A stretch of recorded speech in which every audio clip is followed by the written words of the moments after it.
Have you ever felt like the more you push, the more life pushes back?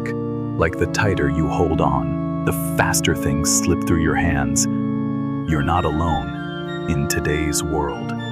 We're told to hustle, chase, and control every outcome. But what if true strength lies in something else, something quieter? The Stoics believed that forcing leads to suffering, and that real power comes from knowing when to let go. This video invites you to pause, reflect, and explore a deeper path. One where letting go isn't weakness, but wisdom. Where freedom isn't found in achieving more, but in needing less. Stay with us as we uncover how Stoic philosophy can guide you through chaos, help you reclaim inner peace, and remind you of what truly matters, because sometimes the most courageous act is to release what was never meant to be held. The more you force, the more you lose. Letting go is the beginning of freedom.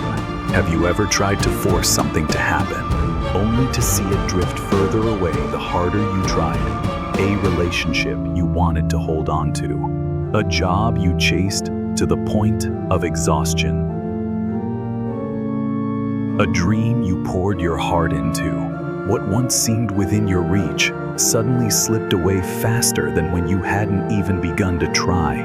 We're often taught, keep striving, keep persisting, give it your all and success will come. But what few tell you is this: some things become more elusive the harder you chase them. Because once your mind falls into a state of forcing, you lose clarity. You can no longer distinguish what is truly worth pursuing from what is merely the shadow of your fear of being left behind. The Stoics do not promote passivity, nor do they reject effort. They simply point to a simple yet powerful truth. Forcing is like fighting a river's current. You'll never have the strength to change its direction. Letting go is not surrender. It is the declaration, I will no longer waste my strength fighting what is beyond my control. I choose to turn inward and begin a more worthwhile battle, the battle to reclaim freedom over my own mind. When you force someone to love you, you lose your self-respect. When you push for results before the right time, you miss the lessons along the way. When you force yourself to become a certain image just to gain approval, you lose your inner voice. And the paradox is this: when you stop forcing, life begins to open up. When you loosen your grip driven by fear, you begin to see what you truly need. When you stop trying to control everything, you start mastering yourself. That is the beginning of freedom. Not the freedom to do whatever you want, but the freedom from attachment, from blind expectations, from the endless chase in a world you cannot control. And that is also where the journey of living with purpose truly begins. When you stop, turn inward, and quietly ask yourself, what is enough for me to live rightly, without needing to force anything more? What's in your control? The art of directing effort wisely. You're driving. It starts pouring rain. Traffic is at a standstill. An important meeting is waiting. And you haven't moved an inch. You honk, fidget, check the clock again and again. Your breathing becomes heavier. Your fingers tap the steering wheel. But everything you do, does it change anything? We grow up in a world that teaches us, if we try hard enough, we can control the outcome, but that's only half the truth. Stoic philosophy reveals that the world is divided into two clear parts: what you can control and everything else. You can control your mind. You can choose your reaction to an event. You can control your effort, your decisions, your actions, and your commitment to your values. But you cannot control what others think, how the world treats you, or what outcome will arise. Epictetus once said, "Make clear what is yours and what is not. That is the door to freedom." But why is this so important? Because when you try to control what isn't yours, you lose your peace. You feel like a failure when others don't respond as you hoped. You feel angry when results don't match your expectations. Even though you tried your best, you begin to doubt yourself, when in truth, you were simply trying to control something that was never within your power.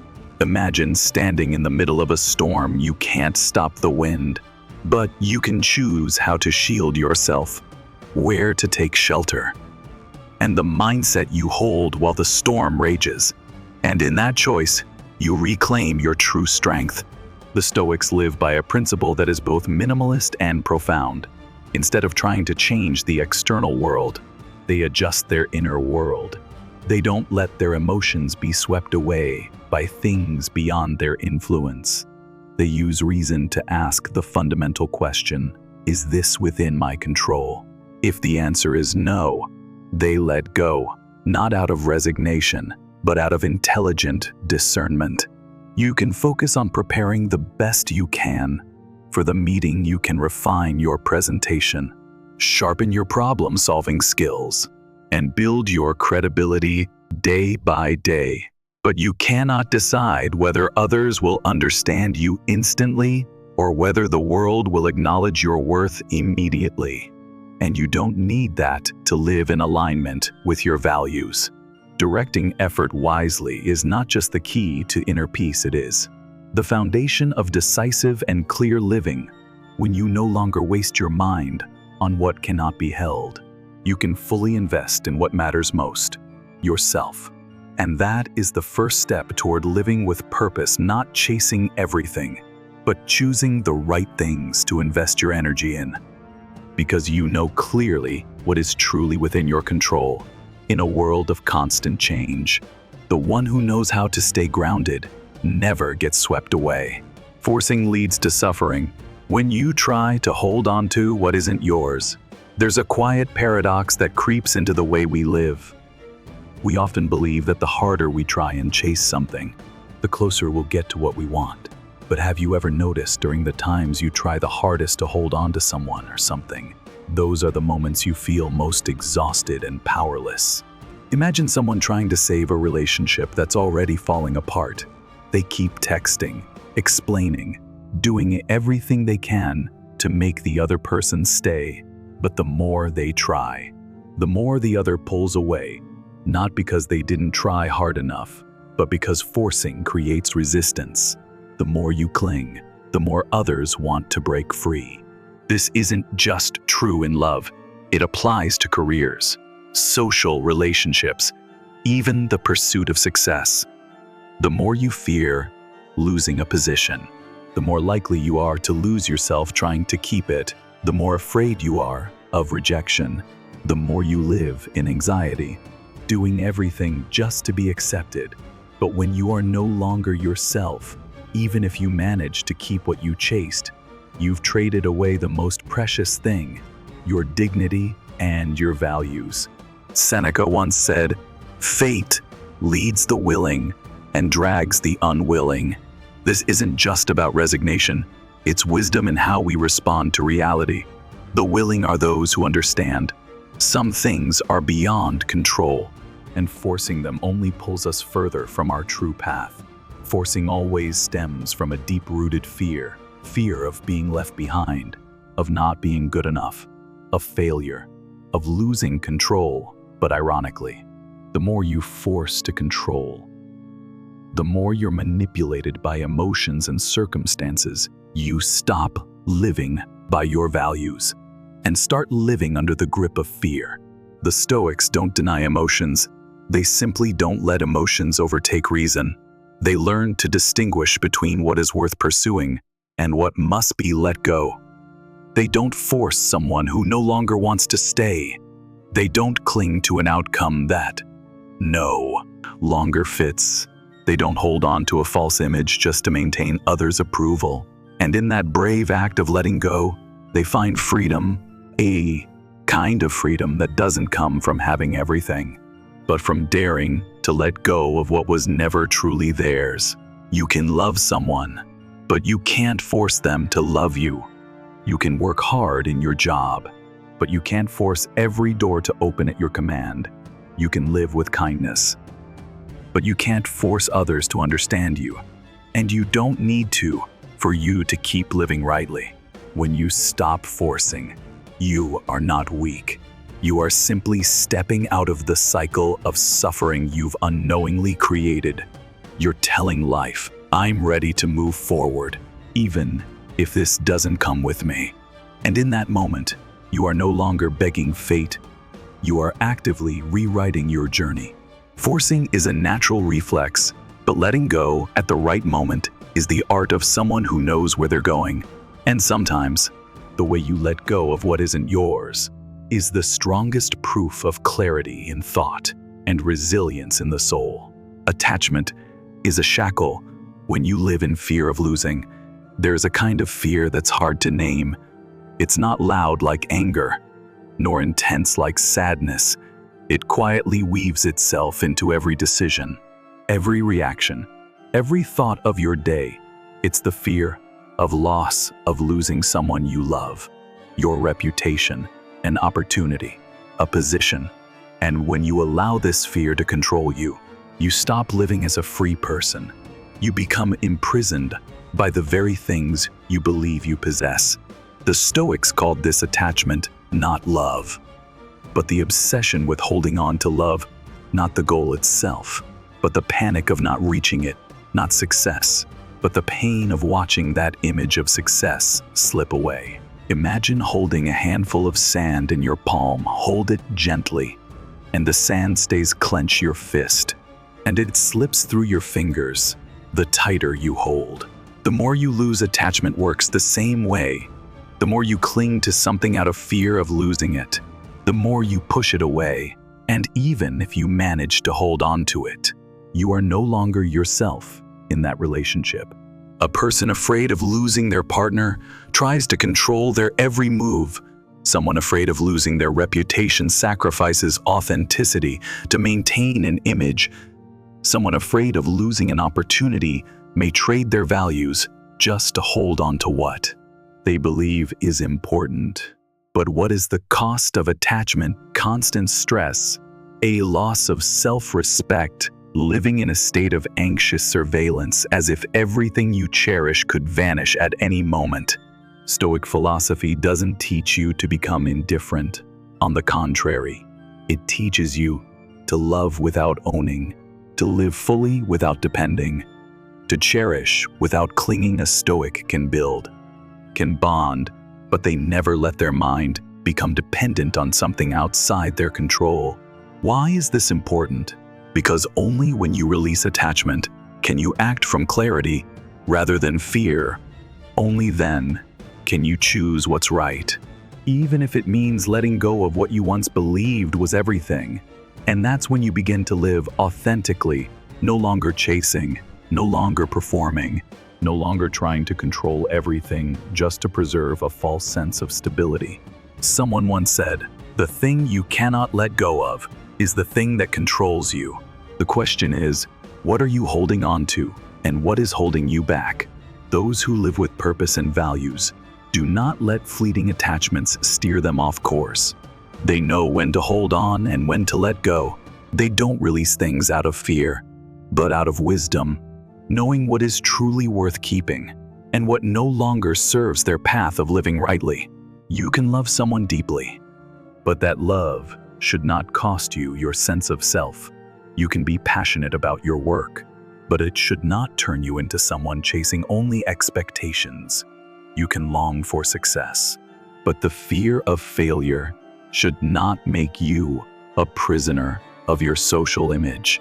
Letting go of attachment doesn't mean giving up. It simply means you no longer let anything external define your inner worth. And in that very moment, you begin to enter true inner freedom, a kind of freedom that no one can take away, because it does not come from holding on to anything, but from no longer fearing the loss of anything. Rushing doesn't ripen the fruit. Trust the process of nature. We live in a fast-paced era. Everything is pressured to happen faster. Success must come early. Love must blossom instantly. Dreams must be realized in a few weeks, or even days. We not only want results, we want them now. And when things don't arrive on our timeline, we begin to question, Is something wrong with me? Am I not good enough? Is life unfair? But look at a tree. It cannot force spring to come early. It cannot bloom while winter still covers the earth. It simply lives by the rhythm of nature. Growth is a process, not a race. The Stoics understood this well. They didn't chase what we now call instant achievements. They didn't measure self-worth by the speed at which goals were reached. Instead, they believed that all genuine results required time, persistence, and a stable inner world to take form. The problem isn't that you haven't achieved what you want. The problem is forcing yourself to achieve it right now, even when you may not be ready. You envy others' success. Without seeing the silent years of discipline behind it, you doubt yourself. Even though you've only just begun the journey, you grow impatient. Begin to force the process, and in doing so, lose your clarity. When you believe everything must unfold on your personal schedule, you cut yourself off from the lessons hidden in delay. You stop listening to the wisdom of the journey. You lose touch with the present, and that makes you more likely to feel defeated or give up, even when you are closer than you think. Resilience doesn't lie in speed. It lies in continuing the walk, even when there's no sign that success is near. It lies in the trust that, if you are living by your values, taking steady steps on your chosen path, then whether the outcome comes early or late, you are already living a meaningful life. The Stoics didn't let delays break them. They knew everything arrives in its time if we are patient enough to receive it. Sometimes, what you wish for hasn't come because you are not yet ready to hold it, or because it's not what you truly need. And sometimes, it will come but to a stronger version of you in the future, a version shaped by failure, by waiting, and by every moment you refuse to quit. So ask yourself, what are you rushing for? Is it fear of falling behind, a need to prove something, or do you believe that without this thing right now, you can't be happy? If your answer does not come from a place of inner values, then perhaps you are running in the wrong direction. Speed doesn't always mean progress. Being first doesn't always mean success, but arriving at the right moment, with the right mindset and integrity, that is the deepest kind of victory. Let life unfold like a garden. You can plant, water, and care, but you cannot force the flower to bloom early. You can act, prepare, persist, but you cannot demand results to arrive on command, and you don't need to feel worthy. Trusting the process is not passivity. It is the highest expression of a mind that has matured and a will that has grown resilient. You know where you are going, and you are strong enough not to collapse just because you haven't arrived yet. Act, then let go. The power of unattached action. A familiar question arises. If we let go of results, will we still have motivation to act? If we don't expect success, will we still have a reason to try? According to Stoic philosophy, action does not come from expectation, but from duty, reason, and inner values. You act not because the result is guaranteed, but because it is the right thing to do. Picture an archer. He puts his whole focus into training, aligns the arrow, regulates his breath, and takes careful aim. Then, at the right moment, he lets go. From that second onward, the arrow is no longer in his hands. The wind may shift. The target may move. He cannot control the outcome, but he has done his part precisely, mindfully, wholeheartedly. Life is the same. We can choose how we live, how we act, how we respond, but the final result lies beyond our control. And if you tie yourself to that result, you'll live in anxiety, disappointment, and a constant sense of inadequacy. When the outcome doesn't match your hopes, you'll blame yourself, question your worth, and resent the world you let your self-worth be swayed by things you cannot command. The Stoics didn't live like that. They drew a clear line. Do your part with full effort, but do not be bound by outcomes, responses, or outside approval. Marcus Aurelius once wrote, "You can control your actions, but not the results. So don't let your worth be defined by what is not in your control." This doesn't mean you become careless or indifferent. On the contrary, you live more intentionally than ever. But you are no longer shaken when outcomes fall short, because you know you did the right thing. You acted with clarity, not from fear or pressure. Unattached action is one of the clearest signs of a mind that sees clearly and a life lived by values. You know what you're doing. You know why you're doing it. And no matter the result, you stay steady in your spirit. That serenity doesn't come from always winning. It comes from not letting success or failure define the quality of your life. Many of us are trapped in a cycle. Everything we do is focused on results. Every effort is made for the reward, but that warps the journey. You lose your ability to be present. You miss the joy in each step. You torture yourself when things don't go as planned. The Stoics chose a different path. They walk steadily, mindfully, not rushing, not overly concerned with what may happen, not because they don't care, but because they won't let outcomes define their worth. They understand one truth: no one can guarantee the arrow will hit the target, but everyone can decide how they let go. And that is all you need to care about. Do what is right. Do it wholeheartedly. Then let go. No clinging, no complaints, no control. You will feel lighter, clearer, and stronger, not because you are sure of winning, but because you are living true to your values. No matter what happens, surrender or give up. When letting go is the truest form of strength. Many believe that letting go is a sign of weakness, that surrender is a symbol of failure, of giving up, of losing control. But in Stoic philosophy, surrender does not mean giving up.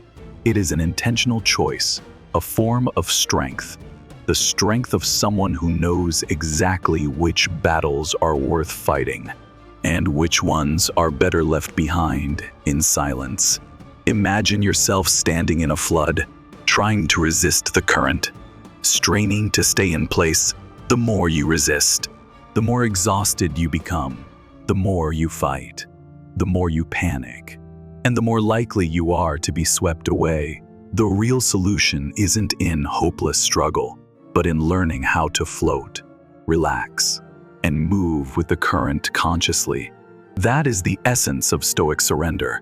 You're not giving up on life, you're simply ceasing to fight what lies beyond your control. Marcus Aurelius once wrote, "You have power over your mind, not outside events. Realize this, and you will find strength." That's not just advice, it's an awakening in a world of constant change. If you try to control everything, you will live in tension, anxiety, and pain. But if you learn to step back at the right time, you'll discover a vast inner space where you're no longer ruled by outcomes, but guided by reason and values. What is surrender in this context? It's when you stop trying to change others and begin changing yourself. It's when you stop demanding results and start focusing on the process. It's when you stop complaining about your circumstances and begin acting with awareness. It's when you stop fighting life's current and start flowing with it mindfully. And you know what only then does true resilience form. No longer the stubborn kind born of ego, but the steady resilience of someone who has recognized their limits and no longer fears them. Giving up is when you let everything go because you've lost hope. Drifting is when you live aimlessly, without values or direction. But Stoic surrender is the conscious act of a mature soul, one who understands that the greatest victory is not in conquering the world, but in mastering oneself. When you begin surrendering to what cannot be changed, you stop wasting energy on futile resistance. You no longer panic at outer chaos or unexpected change. You become someone who can stand still in a storm, not because you're immovable, but because you are calm from within. And that is the clearest sign of inner strength. In today's world, people are often taught to fight, to compete, to never quit. But if you don't learn to surrender at the right time, you may soon lose yourself in an endless war. Remember, a great soldier isn't the one who never retreats, but the one who knows when to pull back to preserve strength and strike again at the right moment. Surrender is not the end. It's the beginning of a new form of presence where you are no longer controlled by circumstances, but begin to live by your values, where you no longer try to control everything, but wisely choose what's worth acting on. And in that choice, you are no longer a victim of the world, but the author of your own life. A life without purpose is a life adrift. Where are you going? And why? Have you ever paused in the middle of a busy day and asked yourself, why am I doing all of this? Maybe you're working yourself to exhaustion. Maybe you're learning new skills, chasing relationships, running after opportunities on the surface. You're far from giving up, but deep down, you feel empty, as if every action is aimed towards something, yet you're not sure what that something is. That is the state of someone living without clear purpose. Not without a plan, but without focus, without an inner anchor to guide direction. In Stoic philosophy, living with purpose isn't just about setting milestones or achievements. It's about identifying what truly matters and living in honest alignment with those values every day. Marcus Aurelius reminded himself each morning, "Today I will meet people who are selfish, arrogant, deceitful, proud, but I will not let them change who I am." Because he knew well, his purpose wasn't to change others, but to stay true to his own character. What about you? Are you being pulled into goals set by society, goals that don't truly belong to you? Are you living for approval, for popularity, for recognition, while your heart grows quiet, tired, and distant from itself? People who live without purpose are not inactive, they're very busy, but they are busy on autopilot. They say yes to everything out of fear of missing out. They rush into action but are too afraid to stop and ask, is this really what I want to pursue? Living like this, though it may look productive, is actually drifting. You're carried wherever the waves take you. You follow noise, trends, others' expectations. You act not from inner strength, but from fear. Fear of falling behind, fear of being left out, fear of being nobody. The Stoics chose a different way. They didn't live to please the crowd. They didn't act for attention. They lived by a clear inner compass guided by values like integrity, discipline, humility, kindness, and wisdom. And because their purpose didn't change with the times, they remained steady even when the world became chaotic. They weren't shaken by success or failure because they didn't define themselves by results, but by the quality of character in every step of the journey. If you feel adrift, pause and ask, where am I going? Why did I choose this path? What core values are guiding me each day? The answers may not come immediately, but the very act of asking is already the first step back toward your true purpose. And once you find it, you'll stop living to please everyone. You won't be easily swayed by praise or criticism, or swept into endless races. You'll have the strength to say no to what doesn't align, and the courage to pursue what's right for you, even if no one understands yet. Living with purpose is living with direction, and that direction doesn't come from someone else's map. It comes from the mirror you look into each day when you ask, am I living true to myself today? You cannot go far if you don't know where you're headed, but once your direction is clear, you don't need to run. Just take each step with certainty, and that, more than anything, will set you apart in a rushing world that has forgotten why it's running. Endurance is not the same as strength. Courage is continuing through the storm. We often admire perseverance, celebrating those who don't give up through hardship, pain, or failure. But there's a fine line between true resilience and blind endurance, and if you can't see it, you may confuse gritting your teeth with strength. You might be enduring a job that no longer brings meaning just because you fear change. You might be staying in a harmful relationship because you believe quitting means failure. You might be chasing a goal that no longer reflects your values because you've invested so much and don't want it to be for nothing. But endurance isn't always resilience. Sometimes it's fear in disguise. Fear of facing the truth that change is needed. Fear of losing the image of persistence others admire. Fear of starting over. The Stoics understood that real resilience isn't about clinging to something. It's about the ability to keep living rightly, even when circumstances do not support you. You don't need to always win to be strong.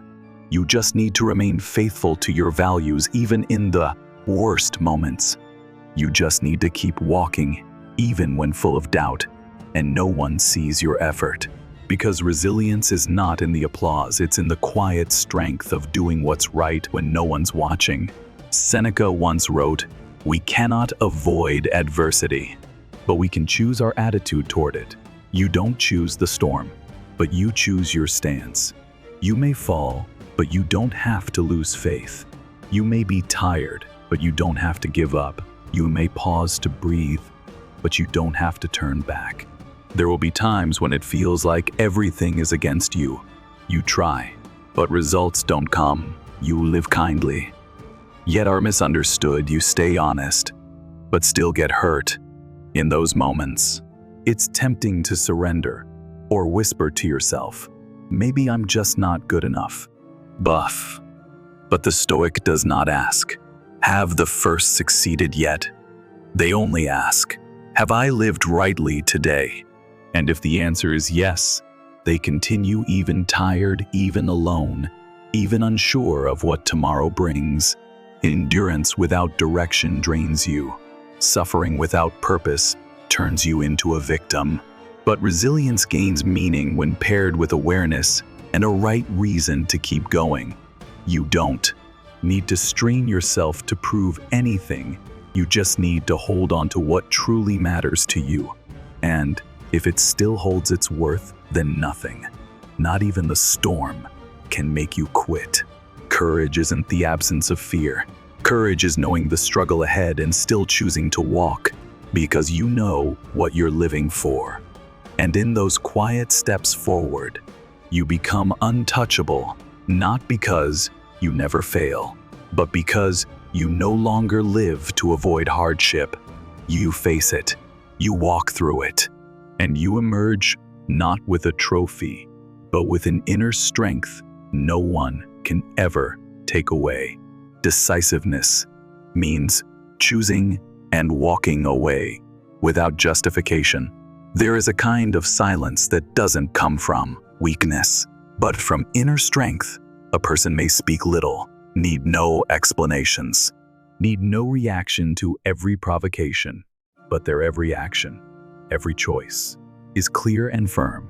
That's the mark of someone who is decisively present. In today's world, we are pressured to respond.